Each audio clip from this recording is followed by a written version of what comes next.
ये पार्लियामेंट की एंट्रेंस है, इसमें मैं अंदर जाने की कोशिश कर रहा था तो बीजेपी के एमपी जो थे वो मुझे ऐसे रोकने की कोशिश कर रहे थे, धकेल रहे थे और मुझे धमका रहे थे, तो वो हुआ है बस।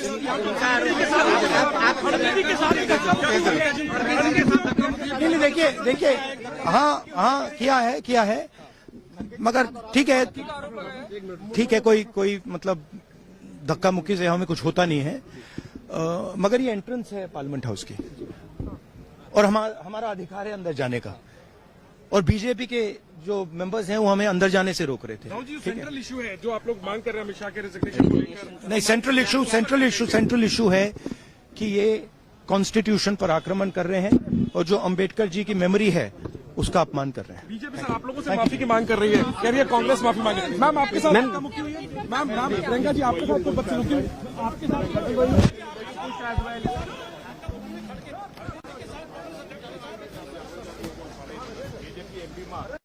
शांत हो जाए, आपके कैमरा में होगा। ये पार्लियामेंट की एंट्रेंस है, इसमें मैं अंदर जाने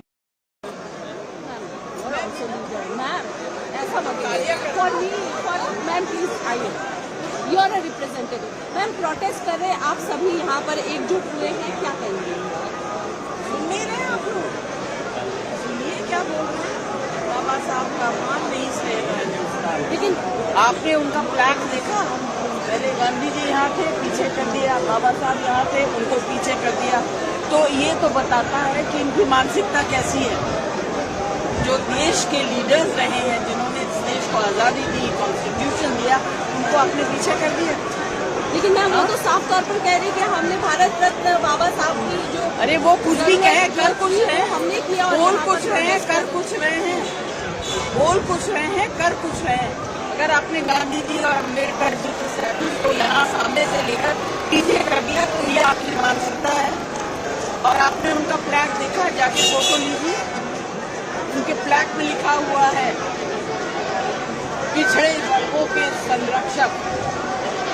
ऐसा लिखना चाहिए। देश के संरक्षक है, संविधान के संरक्षक है, पिछड़े वर्गों के क्यों, सबके संरक्षक है ना। हो गया।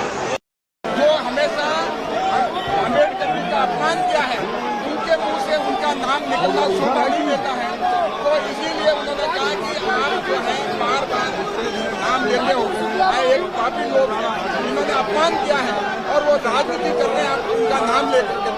जब वो जिंदा थे उनके साथ में वो अपमान हुआ है, उनको हराया गया, उनका जो लिबरेशन का banner the face of protest between India block and NDA is going on.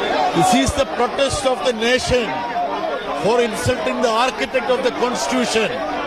How Amit Shah ji has insulted Ambedkar ji. So the whole country is in protest.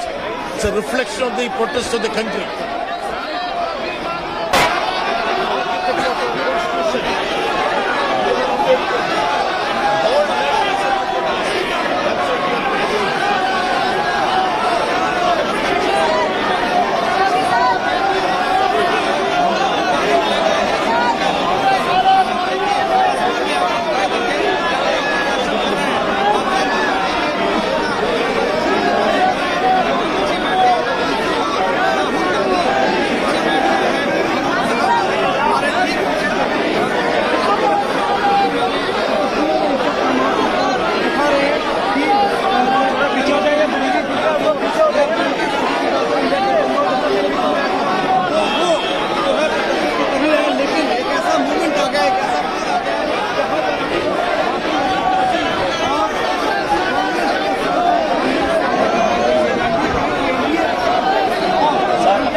मकर द्वार पर बना हुआ है।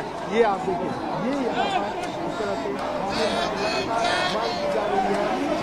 अमित शाह इसे लेकर के माफी मांगे। मनोहर केसरी, इंडिया न्यूज दिल्ली।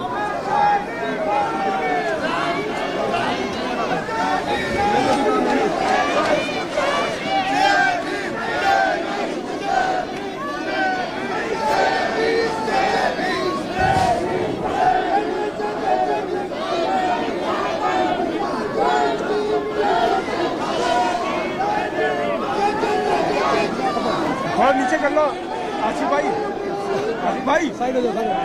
हाँ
बाबा साहब के अपमान कांग्रेस ने किया। नकली गांधी माफी मांगो, नकली गांधी माफी मांगो। बाबा साहब के अपमान नहीं सहेंगे हिंदुस्तान। लगातार कांग्रेस पार्टी पंडित जवाहरलाल नेहरू के समय से लगातार संविधान के निर्माता भीमराव अंबेडकर का अपमान कर रहे हैं। सुनियोजित षड्यंत्र से 1992 के अंदर उनको चुनाव हरवाया, 1958 के अंदर भीमराव अंबेडकर को चुनाव हराया। आज अंबेडकर जी का जिस प्रकार से अपमान देश में कांग्रेस कर रही है, उसको भारतीय जनता पार्टी बर्दाश्त नहीं करेगी और इसके लिए हमारे राहुल गांधी को माफी मांगना चाहिए, प्रियंका गांधी को माफी मांगना चाहिए, सोनिया गांधी को माफी मांगना चाहिए। अब इस देश के अंदर संविधान निर्माता भीमराव अंबेडकर जी के अपमान को देशवासी, भारतवासी, भारतीय जनता पार्टी के राष्ट्रभक्त कार्यकर्ता बर्दाश्त नहीं करेंगे।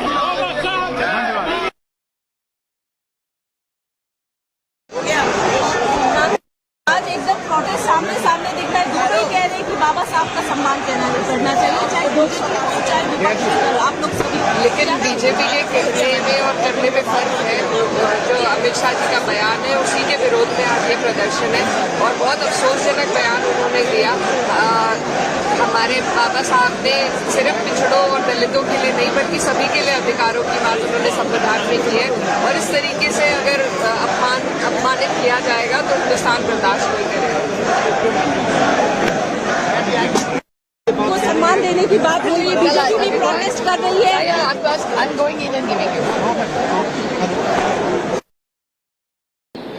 देश के सर्वोच्च दूसरे पद पर बैठा हुआ, दूसरे नंबर के पद पर बैठा हुआ व्यक्ति अगर संविधान के निर्माता के बारे में ऐसी धारणा रखता है तो ये भारतीय जनता पार्टी की मानसिकता है, आरएसएस की मानसिकता और गृह मंत्री की मानसिकता है।